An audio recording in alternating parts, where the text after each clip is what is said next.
আমি হরিদাস তোকে জুতোর মালা পরাবো মনে করে রাখিস।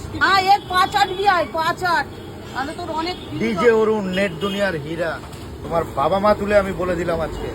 বাট এগুলো ছাপড়িগিরি হচ্ছে, তোমরা গিয়ে কন্টেন্ট পাওয়ার জন্য আমার নাম ভাঙিয়ে খাচ্ছ।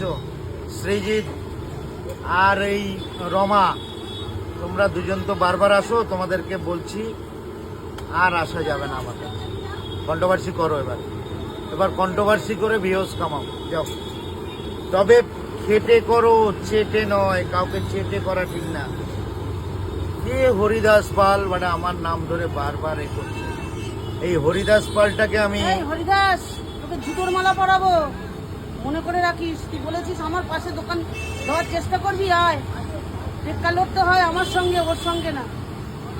তো হরিদাস বলেছি যখন তোকে জুতোর মালাই পরাবো। হরিদাসকে আমি বললাম জুতোর মালা পরাবো।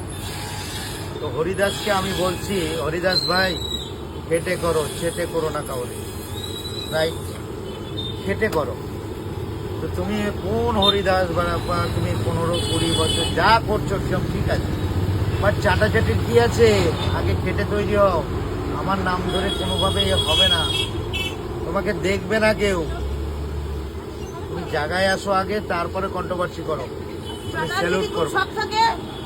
এর 5-8 বিয়ায় 5-8 তাহলে তোর অনেক ডিজে অরুণ নেট দুনিয়ার হীরা, বেতাজ বাদশা নেট দুনিয়ার, আজকে বলে দিলাম, ঠিক আছে? বিভৎস ভাইরাল নেট দুনিয়ার বেতাজ বাদশা। কারণ মোবাইল খুললেই আমাকে দেখা যায় 10,000 ভিডিও চলছে, 10,000 ভিডিও চলছে। অনেক শুনেছি ওর নামে, অনেক বিভৎস ভাইরাল নেট দুনিয়ার বেতাজ বাদশা। কথা বলছি, বাপ মার শিক্ষা নেই। আমি একটা কথা বলি, হঠাৎ করে বড় লোক হওয়া যায়, হঠাৎ করে কিন্তু ভদ্রলোক হওয়া যায় না।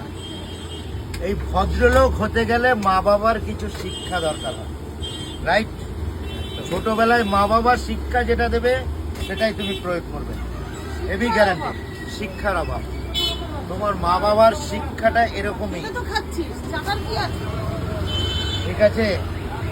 হঠাৎ করে বড় লোক হওয়া যায়, হঠাৎ করে ভদ্রলোক হওয়া যায় না।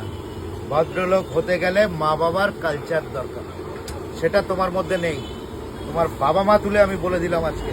তুমি আগে বাবা মার পায়ের তলায় গিয়ে মাথা গুঁজে শিক্ষা নাও, তারপরে আমার ব্যাপারে বলো, রাইট? যাও। তুমি আমার নামে বলে কোনোভাবে ভাইরাল হতে পারবে না। এটা ড্রেনের জল, মানুষ ড্রেনের জল খায়, আর তুমি সেফটি ট্যাঙ্কের জল খাও। হ্যাঁ, সেফটি ট্যাঙ্কের জল খাও ভাই। সেফটি ট্যাঙ্কের জলে কি থাকে? ড্রেনের জল তো পরিষ্কার থাকে, জানো তোমরা।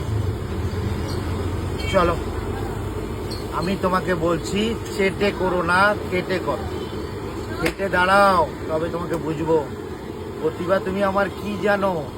কালকে ফুলতলাতে স্টেজ প্রোগ্রাম করে এসেছি, বুঝেছো? ফ্যান্সের সাথে। শুধু কপিরাইট খাবে না বলে, খায় বলেই আমি গানগুলো ছাড়িনি। কতগুলো গান স্টেজ প্রোগ্রাম করেছি, সেটা তোমরা অন্য অন্য ব্লগে দেখতে পাবে। একটা ছেলে ছেড়ে দিয়েছে, আমি যে দেখেছি। চিরদিন, চিরদিনে তুমি যে আমার গানটি উনি ছেড়েছে অল্প করে কেটে। তো এটাই বলেছি, তোমার প্রতিভাকে তুলে ধরো, আমি তোমাকে সাপোর্ট করবো। আস্তে আস্তে